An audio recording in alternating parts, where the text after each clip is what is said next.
जब तुम्हें भक्ति करनी हो, जब तुम्हें नाटक करना हो, दिखावा करना हो, तो तुम कृष्ण की पूजा करने भाग जाती हो। लेकिन जब तुम्हारे ऊपर कोई व्यक्ति उस तरह का एक्ट कर देता जैसे कृष्ण ने किया था, तो तुम भाग कर थाने जाती हो। तो दोगलापन हो गया ना। दो स्टेप नहीं चलेंगे, या तो आप भक्त बन जाओ या फिर सही तरीके से नागरिक बन जाओ। करती हैं, पहले कृष्ण की पूजा कराती हैं। बच्चा फिर कृष्ण जैसा बन जाता है, तो फिर बच्चे के लिए रोती, मेरा बच्चा तो थाने चला गया, मेरा बच्चा तो जेल चला गया। बहनों, बच्चे जेल ना जाएं, बच्चे रेप ना करें, बच्चे दूसरे की बेटी की भी इज्जत करें और दूसरे के बेटे हमारी बेटियों की इज्जत करें। इसलिए रेपिस्ट लोगों की पूजा करना छोड़ करके आप अच्छे लोगों की, सच्चे लोगों की और संविधान की पूजा करिए, जिसमें आप देख रहे हैं पब्लिक आवाज टीवी।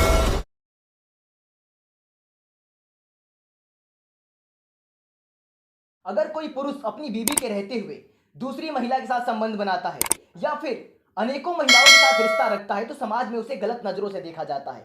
लेकिन ऐसे पुरुष को हमारे देश में आदर्श भी माना जाता है। आज हमारे साथ बातचीत करने के लिए दीदी निर्देश जी मौजूद हैं और आज जन्माष्टमी है और आज के दिन हमारे देश की महिलाएं अपने गाल पर राधा कृष्ण का टैटू बनवाकर घूम रही हैं। बहुत सारे छोटे छोटे बच्चे राधा कृष्ण का रोल कर रहे हैं स्कूलों में। तो इन सारी बातों पर विस्तार से बात करेंगे। हमारे साथ दीदी निर्देश जी हैं। क्या लगता है दीदी, जो लोग देश में कृष्णा को अपना आदर्श मान रहे हैं और उनको पूजते हैं, व्रत रखी हैं सारी महिलाएं, तो इससे समाज पर कैसा प्रभाव पड़ने वाला है कि उनका चरित्र भी दिखाया जाता है कि वो औरतों को छेड़ते थे। ऐसे पुरुष को आदर्श मानने वाली महिलाएं कैसी हो सकती हैं?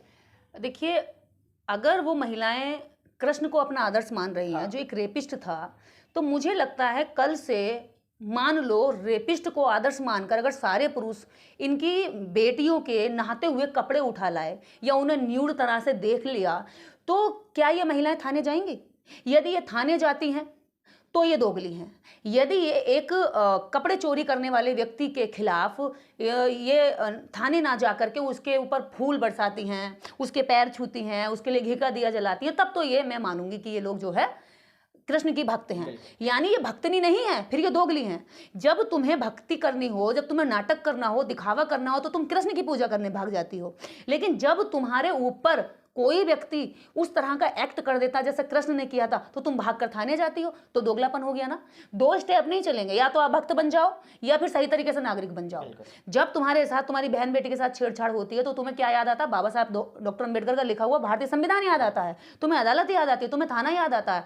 यदि कृष्ण जैसा लोगों का, कृष्ण यदि सबका आदर्श होता, तो भाई देश में अदालतों की जरूरत नहीं होती, देश में थानों की जरूरत नहीं होती। देश का करोड़ों रुपया जो रेवेन्यू का इन प्रशासन में खर्च होता है, इनको सैलरी देने में, ये पैसा बच गया होता। लेकिन ये धोखा है, ये झूठ है, ये दिखावटी लोग हैं, नौटंकीबाज और दोगले लोग हैं। एक तरफ तो कहते हैं कि भाई हम कृष्ण के भक्त हैं, और दूसरी तरफ कहते हैं अगर कृष्ण जैसा किसी ने एक्ट कर दिया तो हम थाने भाग के जाएंगे। तो मुझे लगता है कि ये मानसिक रूप से अभी बीमार लोग हैं, कमजोर लोग हैं, या भटके हुए लोग हैं, या मैं कहूँगी ये कुछ भोले लोग हैं जिनको पता नहीं है, जिनको हम बताते हैं तो वो जाग भी जाते हैं। तो अलग अलग कैटेगरी के लोग हैं। अभी वो लोग अपने बच्चों को, मैं पिछले साल ही देख रही थी, बहुत सारे लोगों ने अपने बच्चों को रोल प्ले कराया था कृष्ण का और राधा का। तो मैंने सवाल कर लिया था कि जब आप कृष्ण का रोल कराएंगे स्कूल में, जब स्टेज पे प्ले करेगा बच्चे, तो प्ले में क्या करता है? तो उन्होंने कहा कि राधा के साथ नाचता है। अब मैंने पूछा कि राधा के साथ नाचना यानी रासलीला? हाँ, रासलीला करता है। तो अब ये बताइए, अपने छोटे छोटे बच्चों को, एक लड़का एक लड़की दोनों को रासलीला करने के लिए जब मंच पे रोल प्ले कराए, तो वो जब रियल लाइफ में करता है तो आपको गलत क्यों लगता है? फिर तो गलत नहीं लगना चाहिए ना। फिर तो हमें आदत डलवाता है। कृष्ण क्या करता है? कृष्ण की भक्ति हमें आदत डलवाती है कि रेप बुरी चीज नहीं है। रेप को नॉर्मलाइजेशन करने के लिए कृष्ण की भक्ति कराई जाती है, और कृष्ण की भक्ति कराने वाले चुटियाधारी लोग हैं। यही बताते हैं कि कृष्ण कब पैदा हुआ, यही बताते हैं कृष्ण कैसे पैदा हुआ, यही बताते हैं कि कृष्ण की पूजा करनी जरूरी है, यही बताते हैं कृष्ण की पूजा करने से क्या मिल जाता है। भैया, कृष्ण की पूजा करने से कुछ मिले ना मिले, लेकिन रेप का समाज जरूर मिल जाएगा। कृष्ण की पूजा करने से बेटी बेटा की नौकरी लगे ना लगे, लेकिन समाज में रेपिस्ट बेटा बेटी जरूर पैदा हो जाएंगे। तो ऐसे कृष्ण और ऐसे व्यक्ति की भक्ति करना सामाजिक अपराध है, इसका बहिष्कार होना चाहिए। आज हमारे स्कूलों में, देश के सभी जगह स्कूलों में कृष्ण की रासलीला कराई जा रही है। छोटे छोटे बच्चों के दिमाग में राधा कृष्ण की बातें डाली जा रही है। उनका जीवन कैसा था, उन सारी बातों को बचपन में उन्हें बताया जा रहा है। तो क्या लगता है इससे बड़े होकर बच्चों के दिमाग पर कैसा प्रभाव पड़ेगा? देखिए, जब के एक बच्चे ने बचपन में, जब कोई भी चीज़ हम बचपन में कर लेते हैं, तो क्या होता है ना कि उसकी हमें प्रैक्टिस हो जाती है, और वो कोई कितना ही बड़ा अपराध क्यों ना, उसके लिए हमारा माइंड क्या होता है, नॉर्मलाइज हो जाता है।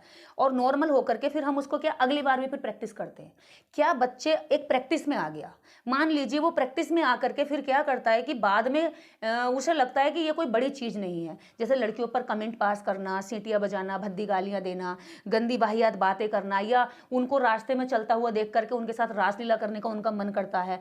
तो जब उस व्यक्ति का या समाज के किसी भी पुरुष का रासलीला करने का मन कर रहा है तो ये अपराध नहीं होना चाहिए, खासकर उन महिलाओं के लिए जो महिलाएं कृष्ण को अपना भगवान मानती हैं या कृष्ण को अपना आदर्श मान के पूजा करती है। भाई कल मैं तो ये कह रही हूँ, जितनी भी महिलाओं ने आज पूजा करी, आज शाम को जाकर के जब ये नहाएंगी तो अरुण तुम इनके कपड़े चुरा लाना। अगर ये कुछ कहें तो फिर मैं इनके सामने आ जाऊंगी कि भैया तुम्हारा तो दिन में तो पूजा करी है, अब तुम एक लड़का जब वो, हाँ अब भारतीय संविधान के समय पर जब कोई दूसरा लड़का करा तो तुम्हारे लिए अपराधी हो गया, लेकिन जब भारतीय संविधान नहीं तो उस समय पर ये अपराध किया तो तुम्हारे लिए वो भगवान हो गया। ये तो एक ढोंग हो गया ना, पूरी तरीके से पाखंड हो गया। और ऐसे पाखंड को लोगों को पता नहीं है, जानकारी नहीं है, इसलिए ढो रहे हैं। हमें भी पता नहीं था तो हमें भी लगता था कि कृष्ण कोई भगवान होगा, ये लीला करता है, इसकी बहुत बड़ी बड़ी लीलाएं हैं, इसने गोबर का पहाड़ ऐसे करके उंगली पे उठा लिया था, इसके पास एक चक्र था, इसने इस तरह से युद्ध करवाया था, इसने अभिमन्यु को फंसवा के मरवा दिया था, ये क्या कहते हैं 36,000 रानियों के साथ इसने शादी कर ली थी। मैं ये मानती हूँ 36,000 रानियों के साथ शादी करना, जब हम सवाल करते हैं कि उसने 36,000 रानियों के साथ शादी क्यों करी लड़कियों के साथ, तो कहा गया कि 36,000 देवदासियां अनाथ ना हो जाएं, विधवा ना हो जाएं, वो जीवन में भूखी ना रह जाएं, नंगी ना रह जाएं, उनको सम्मान देने के लिए कृष्ण ने क्या करा, 36,000 लड़कियों के साथ शादी करके उनको सम्मान दे दिया। एक देखे कितना बड़ा ढोंगी, मतलब 36,000 लड़कियों को सम्मान देने के लिए उसने शादी कर ली। अब दूसरी तरफ कंपैरिजन टू इसके आ जाइए बाबा साहब डॉक्टर अंबेडकर। बाबा साहब डॉक्टर अंबेडकर ने देश की 140 करोड़ आबादी में से एक भी स्त्री के साथ ये नहीं कहा कि मैं शादी करके सम्मान दूंगा। उन्होंने कहा कि सिर्फ मैं अपनी ही पत्नी को मैं अपनी पत्नी मानूंगा और बाकी स्त्रियों को मैं सम्मान दूंगा। और बाकी स्त्रियों को सम्मान देने के लिए बाबा साहब डॉक्टर अंबेडकर ने हिंदू कोड बिल की रचना कर डाली। एक महान व्यक्ति देखिए, तो महानता अगर पूजने की ही बात है तो पूजना किसको चाहिए हमें? डॉक्टर अंबेडकर को, क्योंकि डॉक्टर अंबेडकर ने इस देश की किसी भी बहन बेटी को ये नहीं कहा कि मुझसे शादी करो तब मैं दूंगी। तो ब्लैकमेलिंग होगी ना, तू मेरे साथ शादी कर, तो मैं तेरे साथ सेक्सुअल रिलेशन बनाऊंगा जब मेरा मन करेगा तेरे साथ, जब मैं जो कुछ करूंगा, और उसके बाद मैं तुझे सम्मान दूंगा। ये सम्मान कहाँ हुआ? ये तो उसकी अस्मिता लूट लेना जैसा हो गया। ये तो एक संस्थागत उसकी अस्मिता लूट ली। लेकिन बाबा साहब ने किसी भी औरत की इज्जत ना लूट करके उसको इज्जत दी। अगर किसी के साथ दंगा होता है, किसी के साथ हाथ भी लगाया जाता है या इशारा भी किया जाता है, तो बाबा साहब ने कहा कि ये भी रेप की श्रेणी में आता है, और इसके लिए भी कानून बनाया बाकायदा। कानून के बाद उन्होंने सजाओं का भी कानून बनाया कि सजा का भी प्रावधान है अगर तुम ऐसा करोगे तो भाई बाबा साहेब की और कृष्ण की तो मिल नहीं सकती बात। बाबा साहब हो गए सम्मान देने वाले, और बिना शादी के सारी स्त्रियों को सम्मान देने वाले, और कृष्ण हो गया शादी करके सम्मान देने वाला। तो कृष्ण को जो मानने वाले लोग हैं इसलिए संविधान का विरोध करते हैं, और बाबा साहेब को जो मानने वाले लोग हैं वो कृष्ण का विरोध करते हैं, क्योंकि बाबा साहेब को मानने वाले रेप का विरोध करते हैं और कृष्ण को मानने वाले रेप का समर्थन करते हैं। तो सीधी सी बात है, ये तो दो साइकोलॉजी, मतलब एक दो विचारधाराओं की लड़ाई है। यहाँ कोई व्यक्ति विशेष की लड़ाई नहीं है, दो विचारधाराएं टकराई है। एक विचारधारा वो जो कहती है समाज में रेप खत्म होना चाहिए, एक विचारधारा वो समाज में रेप रहना चाहिए, चाहे वो कृष्ण के ही बहाने रहे, चाहे वो कृष्ण की देवदासियों के बहाने रहे, चाहे वो कृष्ण की रासलीला के बहाने रहे, लेकिन रहना ही चाहिए।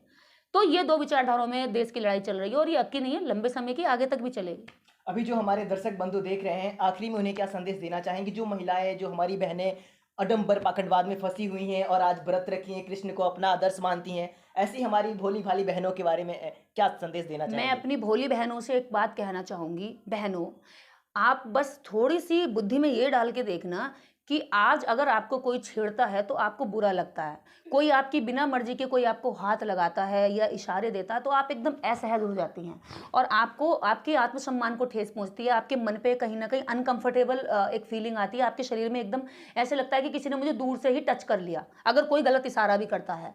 तो आप सोचिए कि जब जिन स्त्रियों के कपड़े चुरा करके कोई व्यक्ति भागा तो उसके ऊपर अगर उस समय कानून होता तो धारा 376 का वो मुजरिम बनता, है ना।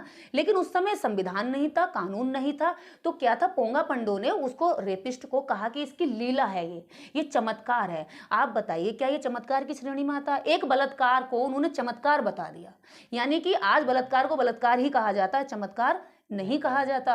तो उस समय बलात्कार को चमत्कार बताने वाले लोगों की बात हमारे अनपढ़ वो जो पूर्वज थे, जिनको जानकारी नहीं थी, पता नहीं था, बाबा साहब का साहित्य नहीं पढ़ा था, इसलिए मानते थे। लेकिन आज तो आप शिक्षित हैं, आज तो आपके पास अपना विवेक है, इस्तेमाल कर सकती हैं दिमाग का और सोच सकती है, किताबें पढ़ सकती हैं, इस सोशल साइट पर दुनिया भर की वीडियोज़ हैं, इनको जान सकती हैं, देख सकती हैं और समझ सकती हैं। तो मुझे लगता है मेरी जो भोली समाज की बहनें हैं, इनसे हाथ जोड़कर विनती है कि किसी के भी कहने से गोबर को हलवा समझ समझ के मत खाइए, पहले उसको देखिए, चेक करिए, सुनिए और पता करिए कि वास्तव में हलवा है या गोबर है। अगर पता चला किसी के कहने से खा लिया तो बाद में पता आपको उल्टी आएगी, अरे मैंने तो किसी के कहने से गोबर खा लिया।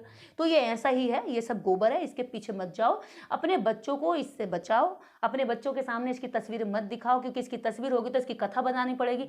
कथा बताएंगे तो बच्चे कथा सुन करके इंस्पायर होंगे, और जब इंस्पायर होंगे तो आपका बच्चा किसी के साथ रेप करके आएगा तो फिर आप उसको मारेंगी, फिर उसका मुकदमा लड़ती फिरेंगी, फिर उसके लिए भीख फैलाएंगे वकील के पास जाकर, फिर पैसा लगाएंगी, जमीन बेचेंगी, दुकान बेचेंगी, पैसा देंगी और आप बर्बाद हो जाएंगी। तो कृष्ण की पूजा करने की जो सबसे बड़ी बर्बादी है वो आप शुरू करती हैं। अपने बच्चों को बर्बाद करने की बर्बादी कोई दूसरा नहीं करता, आप करती हैं। कोई आपसे कहने नहीं आ रहा जबरदस्ती इसकी पूजा करो, आप खुद कर रही हैं, कोई प्रेशर नहीं डाल रहा, लेकिन आप क्या करती हैं, पहले कृष्ण की पूजा कराती हैं। बच्चा फिर कृष्ण जैसा बन जाता है तो फिर बच्चे के लिए रोती, मेरा बच्चा तो थाने चला गया, मेरा बच्चा तो जेल चला गया। बहनों, बच्चे जेल ना जाएं, बच्चे रेप ना करें, बच्चे दूसरे की बेटी की भी इज्जत करें और दूसरे के बेटे हमारी बेटियों की इज्जत करें।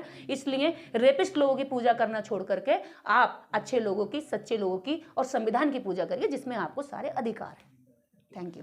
तो ये थी हमारे साथ दीदी निर्देश जी, जो कि पिछले कई सालों से बहुजन समाज के लोगों को जागरूक करने का प्रयास कर रही हैं। बाकी इस वीडियो के बारे में जो भी आपकी राय है कमेंट बॉक्स में बताएं, और ऐसी वीडियो से हमेशा अवगत होते रहने के लिए सब्सक्राइब कर लीजिए धाकर टीवी।